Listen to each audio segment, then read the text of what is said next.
সকলের কাছে হাত জোড় করে হাত পায়ে ধরে বলছি যে আপনারা যে সকলে সরস্বতী পূজা করেন, করার পর যে এরকমভাবে রাস্তাঘাটে যেখানে সেখানে ফেলে রেখে দেন, এটা আমার মনে হয় ঠিক না। এটা আপনারা একটু ভেবে দেখবেন।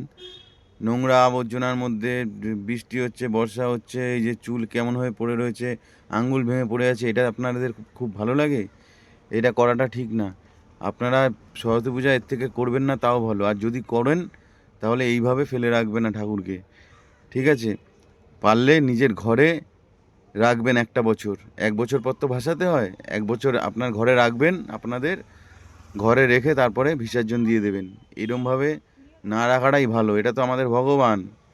এরমভাবে এটা আপনাদের কিভাবে মানে মানতে পারছেন কি করে এটা? সহজে আমাদের ঠাকুর এরকম রাস্তাঘাটে পড়ে থাকে যেখানে সেখানে, নোংরা আবর্জনার মধ্যে। লজ্জা লাগে আমার। আমিও সরস্বতী পুজো করি।